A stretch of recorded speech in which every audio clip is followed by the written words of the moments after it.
Sa kasalukuyan po ay wala pa rin tayong binabantayan na LPA o bagyo sa loob at labas ng ating Philippine Area of Responsibility, bagamat asahan pa rin po natin yung maulan na panahon sa iilang bahagi po ng ating bansa, dulot po ng mga weather systems na patuloy pong nakakaapekto sa ating kapuluan.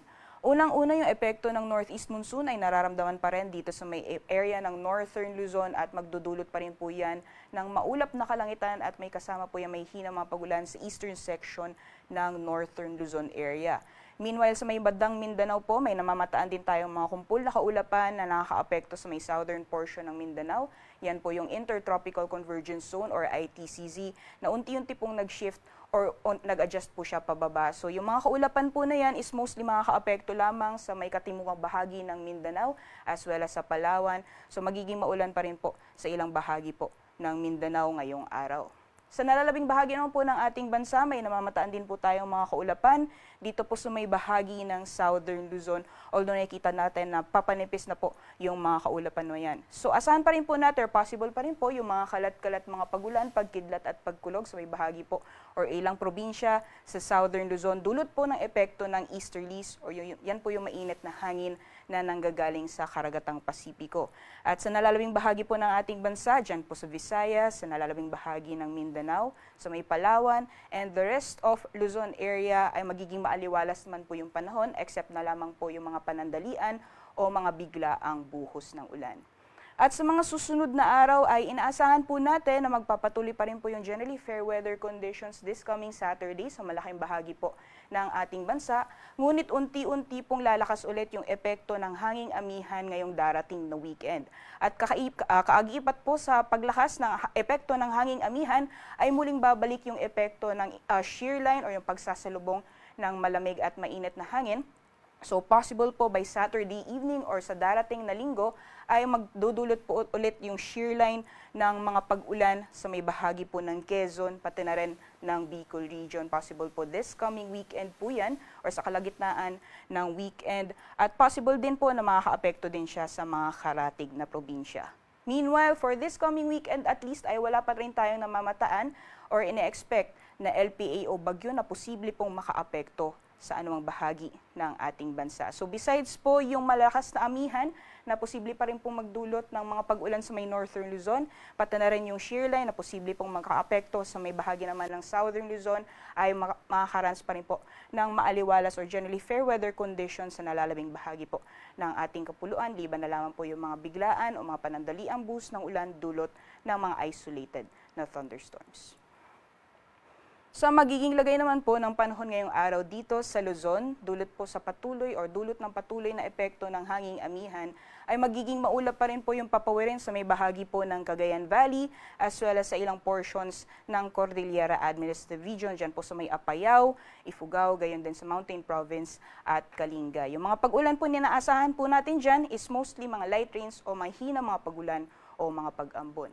Dito naman po sa eastern sections ng southern Luzon, dyan po sa may Quezon, pati na rin sa Bicol region, posible pa rin po yung mga kalat-kalat mga pagulan, pagkidlat at pagkulog, ngunit hindi po natin inaasahan na kalakasan po siya kung ikukumpara noong mga nakarang araw dulot na epekto ng shear line. So easterlies po ang magdudulot ng mga pagulan sa bahagi po ng Quezon at Bicol region ngayong araw.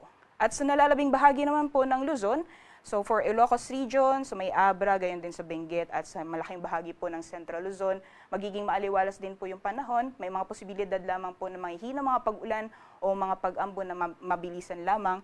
And for areas naman po ng Metro Manila, sa nalalawing bahagi po ng Calabarzon as well as portions naman po ng Mimaropa, mostly mga localized thunderstorms po ang posible pong magdulot ng mga pag-ulan. So ito po yung mga saglitan o mga panandaliang buhos ng ulan na mas madalas nararanasan sa hapon o sa gabi. So monitoring lamang po ng mga thunderstorm advisory na nilalabas po ng ating Pag-asa Regional Services Division.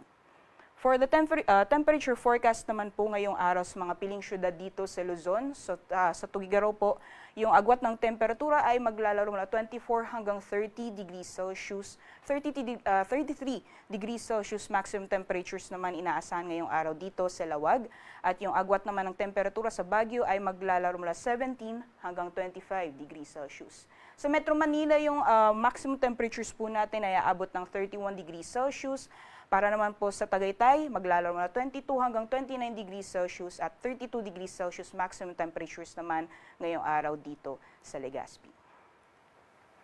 So magiging lagay naman po ng panahon sa nalalabing bahagi ng ating bansa, gaya po ng nabanggit natin kanina, yung Intertropical Convergence Zone, yung axis po niya ay nag-shift pababa. So dito na lamang po sa may katimugang bahagi or southern portion ng Mindanao nakakaapekto yung ITCZ. So possible pa rin po yung mga kalat-kalat mga pagulan, pagkidlat at pagkulog sa may bahagi po ng Basilan, Sulu at Tawi-Tawi, at mataas lamang po yung posibilidad ng mga isolated o biglaang pagbuhos ng ulan sa nalalabing bahagi po or sa southern portions ng Mindanao. And for the rest of Palawan, Visayas, pati na rin sa Mindanao area, magiging maaliwalas po yung panahon ngayong araw. So mainit po, lalong-lalo na pagdating ng tanghali, at may mga posibilidad lamang po ng mga isolated thunderstorms pagdating naman po or mas madalas sa hapon o sa gabi.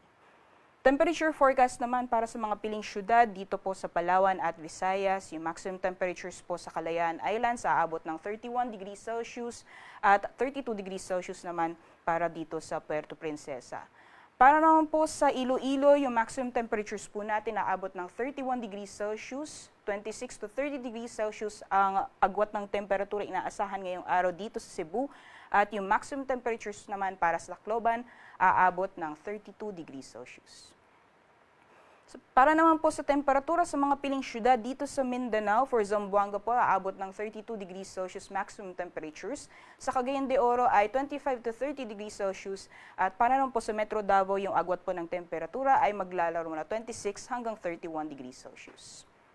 Sa kalagayan naman po ng ating karagatan, wala pa rin po tayong gale warning na nakataas sa anumang dagat baybayin ng ating bansa.